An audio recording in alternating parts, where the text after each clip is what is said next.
Thank you, Sabah. And I start obviously by congratulating George for his stunning victory. And just one comment on his victory. I was listening to the BBC on the day you won the election, and they were at a loss how to explain, of course, as usual. And it was laughable most of the time, actually, because on the one hand, they were saying that George Galloway managed to corner the Muslim vote and so on. But then they had a problem, which is that his main opponent was called Imran Hussein. And you cannot be more Muslim than an Imran Hussein. So they were in sixes and sevens. And I think, in a way, I think it shows the maturity of both poor working class people's political consciousness, as well as the Muslims who have become really very well politically mature to distinguish between somebody who's using Islam as a cover for their politics and somebody who's anti-imperialist and stands up in a campaign to support working people. So that's my comment, and congratulations.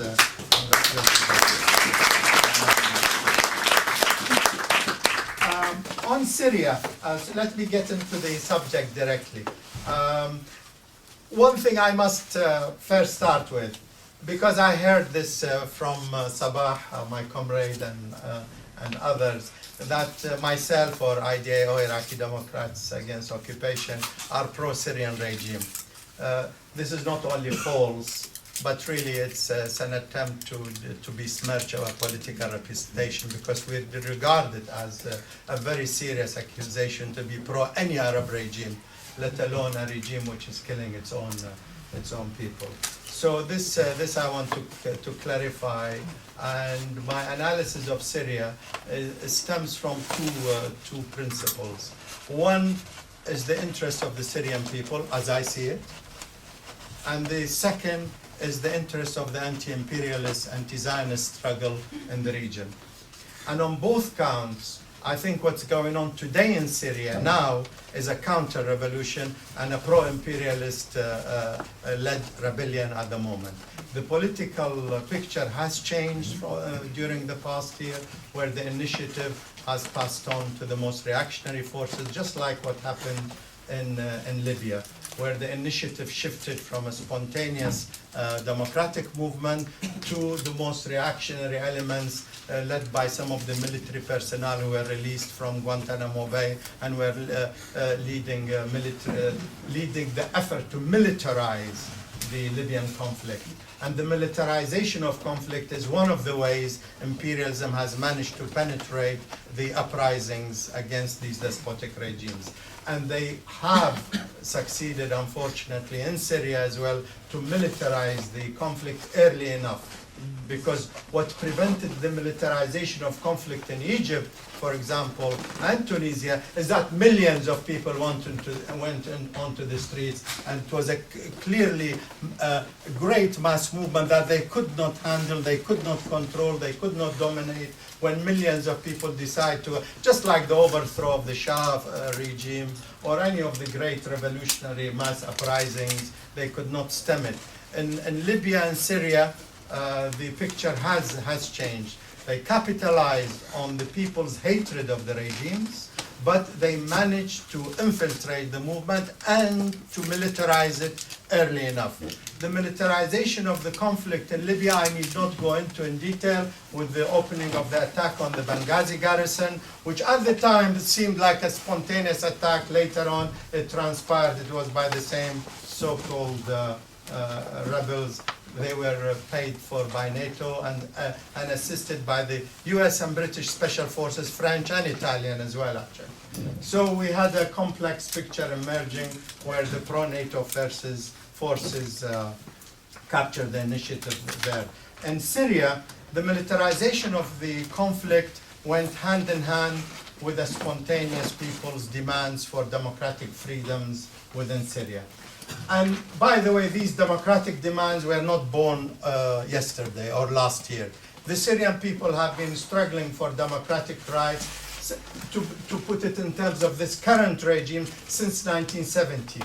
Hafez Assad engineered a coup d'etat in 1970 to prevent the Syrian forces from supporting the Palestinians in Jordan during the Black September month of 1970. It's called Black September by Palestinian people because King Hussein led a massacre of Palestinians. Syrian forces intervened on the side of the Palestinians. The Iraqi forces stationed in Jordan, despite giving assurances to Arafat that they will intervene against King Hussein's onslaught, they stood and watched because Saddam Hussein and Bakr at the time were opposed to supporting the Palestinians. Hafez Assad engineered the coup there and then and ousted the factions within the regime to those who were supporting the Palestinians.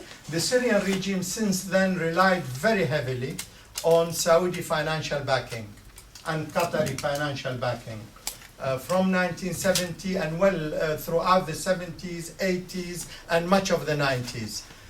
But developments have occurred in the region. One, the Iranian Revolution of 1979 shifted the balance of forces. Secondly, the strength of the Palestinian resistance and the Palestinian movement. Thirdly, the rise of Hezbollah in Lebanon. Fourthly, the defeat of US forces in Iraq and their occupation.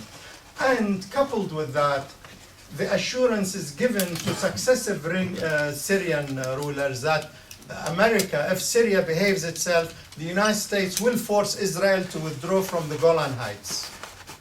This proved to be completely false. They utilized various stands by Syria. Syria used to support the most reactionary fascistic forces in Lebanon, the Phalange, the pro-Israeli forces. They helped crush the Palestinian resistance in the Lebanon. There's a long track record. But look at what happened later on. Once the Americans and the Israelis failed to give the Golan Heights, and remember, Syria is an occupied country. And no Syrian regime, no matter what its color, could be regarded as legitimate if it's not seen by its own people that it's trying, one way or the other, to liberate the Golan Heights from Israeli occupation. And the Syrian regime had no answer because they were selling their policies of siding with reaction that in return they'll get the Golan Heights back and the Palestinian people will regain some of their rights. This did not happen, on the contrary. And coupled with these other developments, whether in Lebanon, within the Palestinian scene, in Iraq, the rise of Iran as a major power in the region also meant that Syria itself would shift, and it shifted. And this is what brought all the anger of imperialism onto the Syrian regime's head. Instead of financially being dependent on Saudi Arabia and the Gulf states, Syria became dependent financially on Iran. And Iranian support and all armaments to both Hamas and Hezbollah in Lebanon were being channeled through Syria, and they still are to some extent. So the Syrian position within Lebanon completely changed, whereby George Bush started making a speech every day, let us liberate Lebanon from Syrian occupation. It was okay for 10, 15 years earlier for the Syrian forces to be in Lebanon, but suddenly once Syrian position changed within the Lebanon, they started calling. In fact, George Bush has a famous line, Lebanon cannot have free and fair elections as long as it's occupied. And this when he was trying to conduct elections in Iraq, when he was occupying Iraq. Syria's position can be explained in terms of its role in the region and the wrath it brought onto its head from the United States and significantly from the Saudi and Qatari rulers.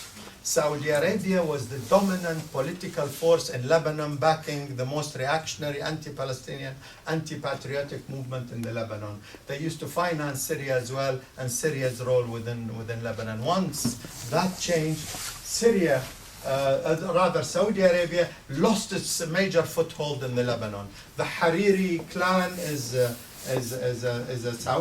Saudi creature. He's a multi-billionaire. Dual nationality, Lebanese, Syrian, Lebanese, Saudi multi-billionaire. And they suffered an enormous defeat, whereby the pro-Palestinian, pro-resistance forces have managed to neutralize them and defeat them militarily on the ground in the Lebanon. And Israel suffered an enormous defeat in the 2006 attempt to invade and reoccupy Lebanon. They suffered a serious defeat by Hezbollah, backed by Syria. These are events that cannot be written off. You have to analyze reality as it transpires. I wish if in an ideal world that there will be a revolution tomorrow in Syria or today, overthrow Assad's regime and establish democratic socialism in Syria, because this is what I stand for, and this is what a lot of the people in the Syrian opposition also stand for, but it is not they who are leading the struggle in Syria today, unfortunately. And that is the decisive point, that the leadership of the opposition in Syria has passed to the most reactionary elements funded by NATO countries. The Free Syrian Army, it's a shame that I read in some journals here that Free Syrian Army rebels are revolutionaries. They are not revolutionaries. Their headquarters is in Turkey, a NATO member, fully trained, armed in Turkey, weapons, personnel, infiltration into Syria from Iraq. You've heard of the Al-Sahwa forces? General Petraeus gave them $300 million in one cash payment to crush part of the Iraqi resistance. These Al-Sahwa forces are still fully armed, fully backed by the United States. One of their own leader has gone on record as having sent hundreds of fighters into Syria. Every Iraqi knows that they have been sending armaments and men into Syria. Now it is on the records. Look at all the areas where there is serious military conflict. On the Turkish-Syrian border, Lebanese-Syria borders, Jordan-Syria borders, and Iraq-Syria borders. All the smuggling of arms from these pro-US, pro-Israeli, in some cases, forces. So the intervention in Syria is not just an Assad despotic regime propaganda. We have to look at the facts as they transpire, and the facts are that the most reactionary forces, unfortunately, in Syria have gone on the offensive in a big way. I don't know if you saw Murdoch's paper, The Times, of a couple of days ago. Arab states promise a pot of gold to any regime fighters who join the rebel ranks. Obviously, when they say that, they have already been funding them for quite a long time. But it's good that it's now on the record. The Friends of Syria delegates who came from more than 80 countries opposing President Assad gathered in Istanbul. The Syrian National Council, the country's biggest opposition group, confirmed that it would administer the salaries to the rebel Free Syrian FSA forces. The SNC, Syrian National Council, will take charge of the payment of fixed salaries of all officers, soldiers, and others who are members of the FSA. Burhan Ghalioun, the council's president said. I mean, there are too many, obviously, sources, documents. I have Syrian comrades who write to me about the situation in Syria, and their analysis is quite correct, I believe, and that is that, unfortunately, the spontaneous struggle of the Syrian people has been sabotaged and militarized by the most reactionary pro-NATO forces and Al-Qaeda. By the way, Al-Qaeda's interference in Syria is not a paper thing. Genuinely, because some of these Al-Sahwa people in Iraq had and when I say Al-Qaeda, it doesn't have to be some command from Al-Zawahiri, although Al-Zawahiri did appear on television saying that we should destroy Bashar's regime. But the ideology they represent, that the most reactionary Wahhabi type sectarian poison, is all over the Arab satellite stations, from Al Jazeera downwards. And the poison they spread of sectarianism is probably the most lethal political weapon that reaction has in the region. They used it in Iraq, and they are using it in a very vicious racist propaganda against the Iranian people. You switch on Al Jazeera, you switch on Al Arabiya, Al Sharqiya, tens of these satellite stations funded by the Saudi and the Gulf states, the Jordanian TV, even parts of Egyptian television and so on, and you could see a concerted effort to stigmatize, demonize the Iranian people, calling them the Persian enemy and so on, in preparation for any possible attacks against Iran by imperialism.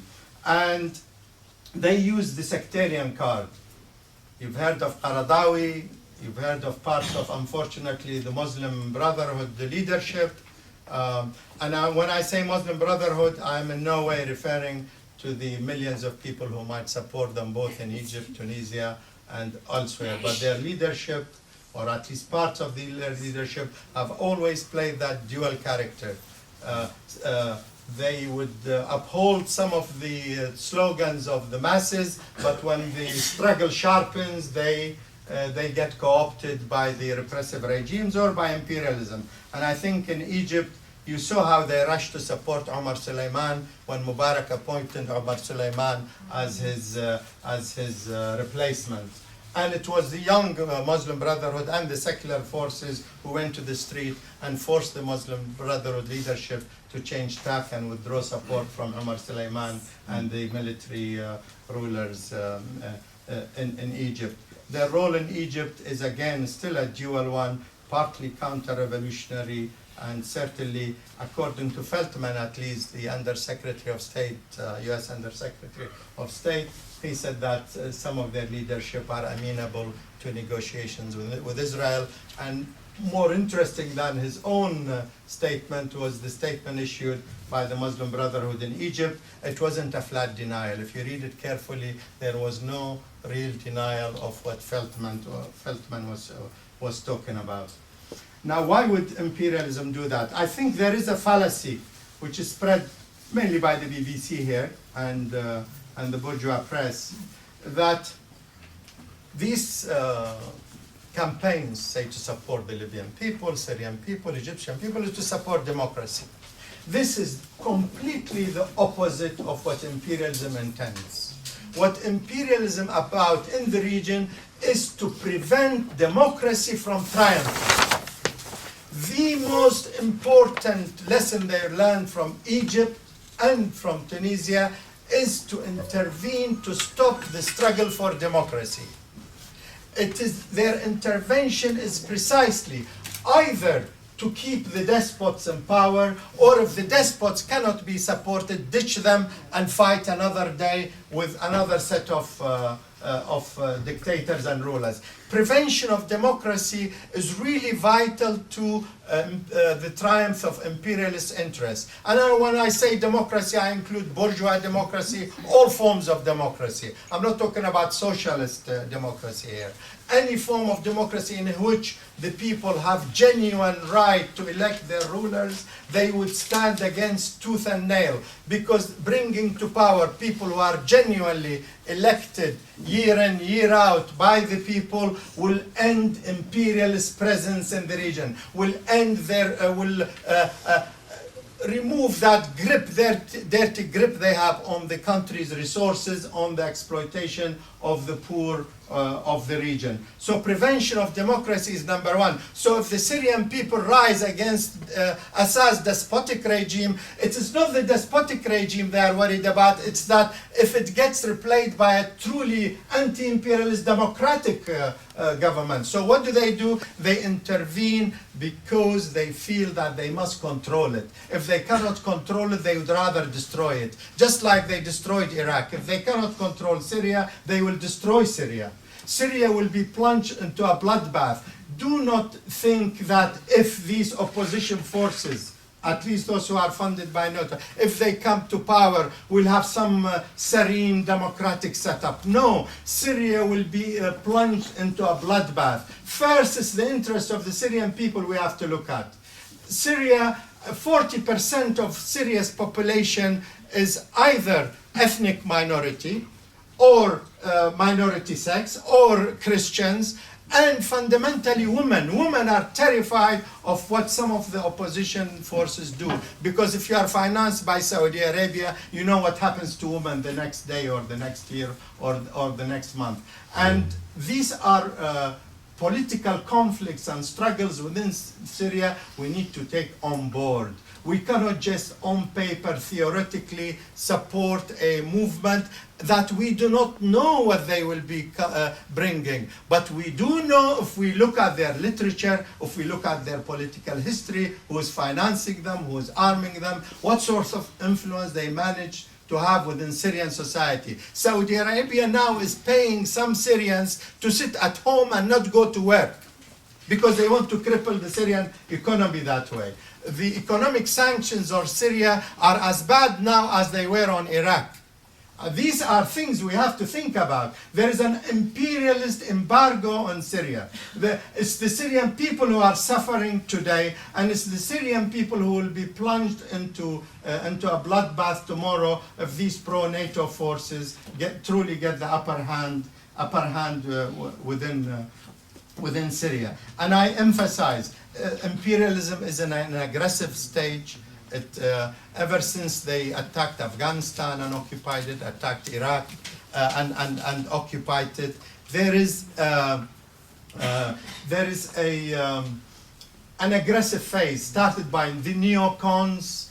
Since the collapse of the Soviet Union, the United States sees itself within a historic opportunity to spread its dominance. Obviously, things don't work out that way. The people resist, whether in Iraq, whether in Afghanistan, whether in Palestine, whether in Lebanon, in Venezuela, across the world. There is resistance to imperialism. But they felt that with the absence of the Soviet Union and so on, they could go on the offensive, and they did.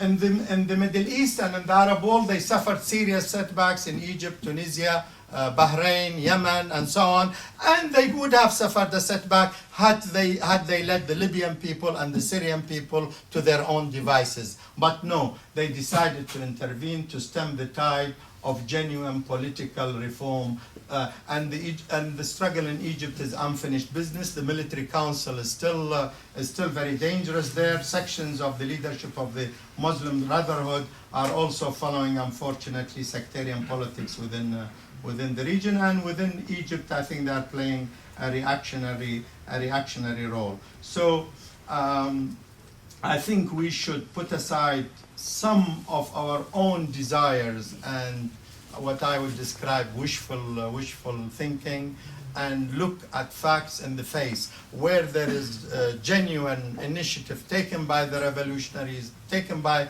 progressive forces, where the initiative has not passed to the reaction and imperialism. It's our duty to support them. And so it's still our duty to support progressives in Syria who call for genuine democratic change in Syria.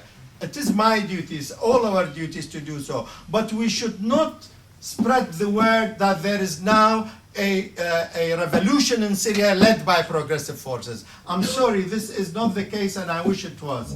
The case is that there is a complex conflict in Syria, and imperialism wants to destroy Syria as a society if they don't control it and gain control over it like they dreamed of doing in Iraq, and they ended up completely destroying it.